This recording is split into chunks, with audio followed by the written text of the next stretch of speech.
Welcome to another episode of Stezworld. I am your host and founder of Stezworld, Steven.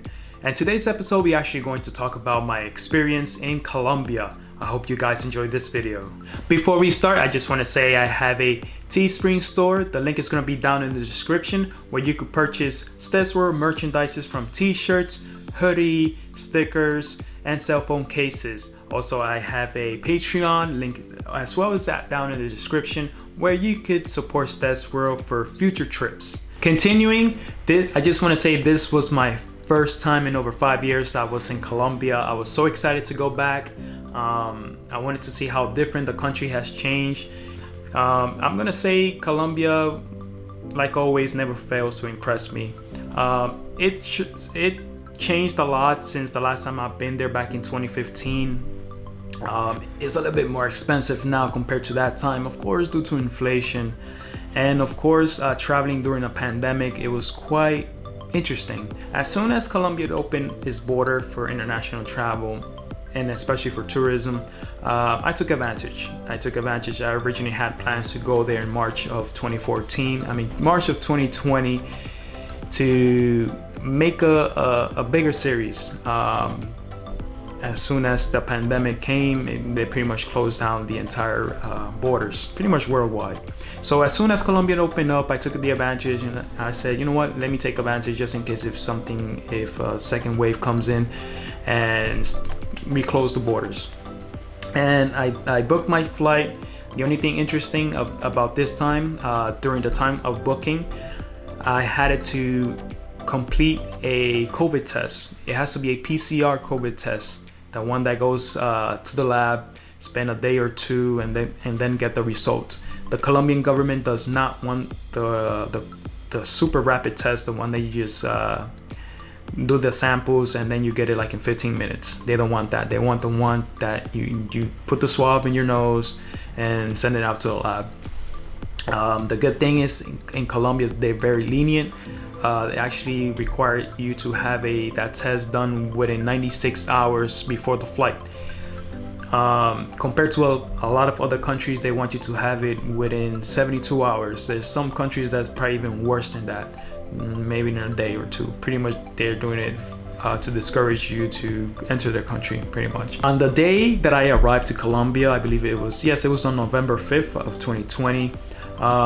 The Colombian government, they eliminated the COVID test requirement to travel. So I was quite pissed, to be honest, because during that week, I took 3 COVID tests just in case if one result came out very late, I have a backup. And I heard horror stories from people not having their result come out on time and they had to miss their flight and they have to pay a change fee.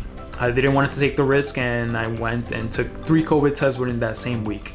On the day that I arrived to Colombia, they didn't needed the COVID test. So I was pissed because after all that hassle, I just wanted them to see I was negative. But as of today,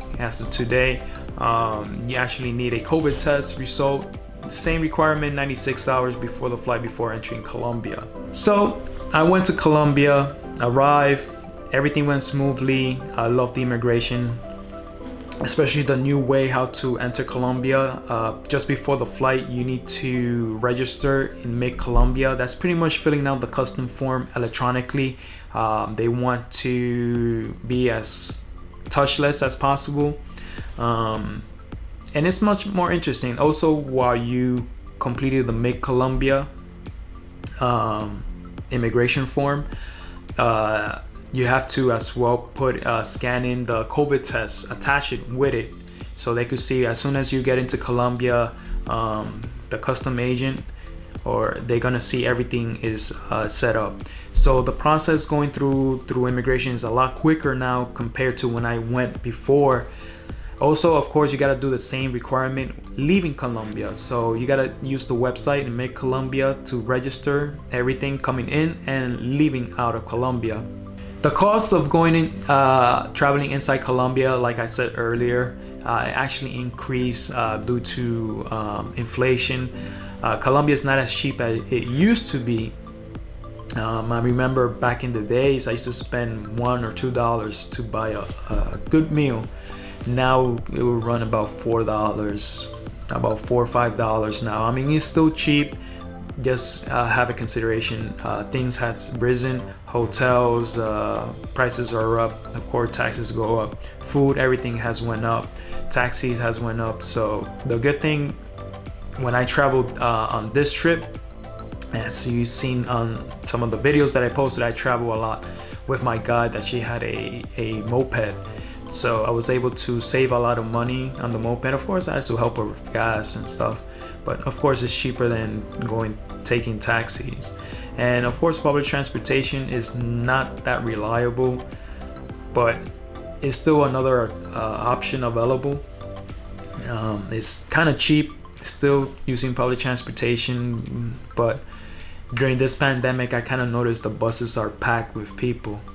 That's another thing that I noticed when I was traveling in Colombia. Even though with the pandemic there was a lot of people in the streets, it looked like how the world was before the pandemic, compared to here in New York City. New York City is dead. New York City, you don't see a lot of people on the street compared to pre-COVID days. The subways were packed, the streets were packed, Times Square was packed with tourists. Now it's pretty much dead. Another thing that I noticed when I was in Colombia compared to especially here in New York, where I'm from, is that every store, every location, every bank, every hotel, every place that you go, there's a antimicrobial mat or disinfecting mat where you have to step on it. There's always going to be somebody taking your temperature and use the hand sanitizer. If they see you not using one of those or all three, pretty much they're not even gonna let you go in the store or the hotel or any place. So that was another new normality that I saw down in Colombia. I went during the rainy season. This was the first time I ever went to Colombia during the rainy season. I'm used to going during the dry season. The weather was quite good. Springtime weather compared to the United States. Most of the places I've been to were in the upper 70s, lower 80 degrees most of the time. It rained a lot. There was a lot of landslide that I noticed, a lot of roadblocks because of landslides. So I remember when I was traveling into Santander, I traveled by bus. We had to use an alternative route because on the original route there was a landslide. It seems like they're used to it. There was a lot of natural disaster when I was out there. I remember there was a hurricane that pretty much destroyed a couple of islands out there, especially the island of San Andres, and there was another island. I don't remember what was the name. If there's a Colombian watching this, please mention down in the comments down below what was the name of that island. The other island that pretty much got destroyed by a hurricane that passed by back in November. Yeah, so I noticed there was a lot of natural disasters, a lot of flooding during the month of November. If you guys are considering to travel into Colombia, it's better to travel pretty much during their summer months, starting from January, February, March. Those are the high seasons, summertime down there, and it's pretty interesting. Prices traveling throughout Colombia during that time, from January, February, March, is going to be more expensive because it's the summer down there. A lot of people on vacation. So if you guys want to save some money, better go like in April, May, June. Those are good months to travel down there as well. During the US summer months, June, July, and August, it's quite good to go down there, but a lot of Colombians that live in the States, they travel down there for vacation, so prices might gonna increase during the US summer months because everyone here are on vacation, so they go back to their native countries to spend their vacation. Safety. I kind of felt safe when I was in Colombia. Colombia is a lot safer today than it was, let's say 30 years ago, 35, 40 years ago. But compared to, I mean, it's a problem that goes on throughout pretty much all South America. Crime is a problem everywhere in Latin America. But Colombia overall is safe. You're gonna see a lot of police presence, a lot of police and military presence throughout pretty much the whole country, throughout the streets. Never felt in danger. Of course, you gotta keep an eye out just in case. And no where to go, not to go, because of course there's some neighborhoods like any other country. There's neighborhoods where it's a no-go zone. There's parts of the country where it's a no-go zone. Like for example, the United States Department of State, they want us to travel in certain areas. They recommend us not to travel to certain area, primarily in the borders, the border towns, because there's a lot of crime going on, kidnapping. There's still guerrillas fighting around there. Not gorilla the animal, but guerrilla war fighters out there.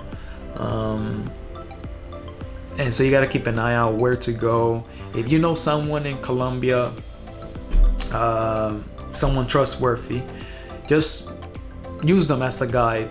They know the in or outs, where to go, where not to go in Colombia. So that's something to consider. Colombia is a safe country overall.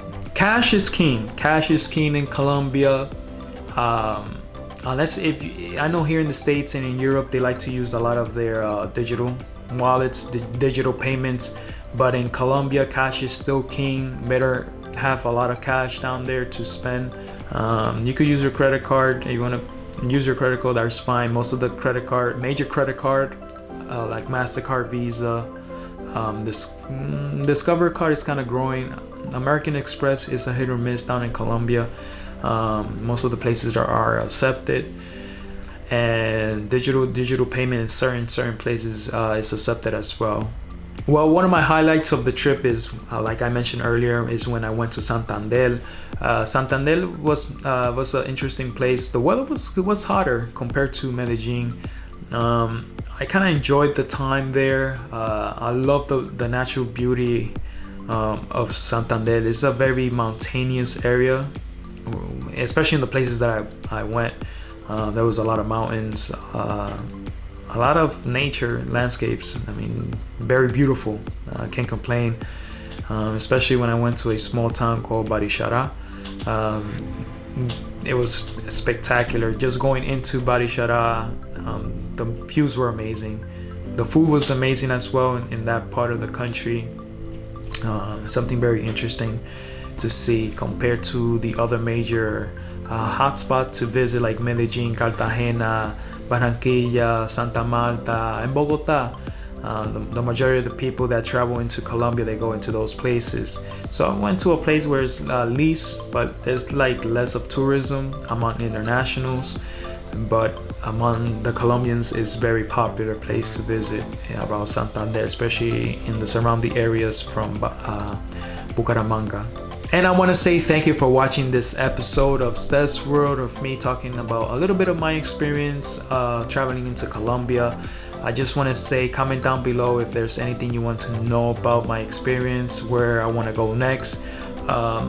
Hopefully the next major trip should be Brazil, outside of the States, but that's on hold for now. If it's here in the United States, I would like to go to Washington, D.C., but with the political climate that's going on right now, I have to hold on to that, and let's wait and see until everything cools down, so I'm able to go down there to DC and explore the area.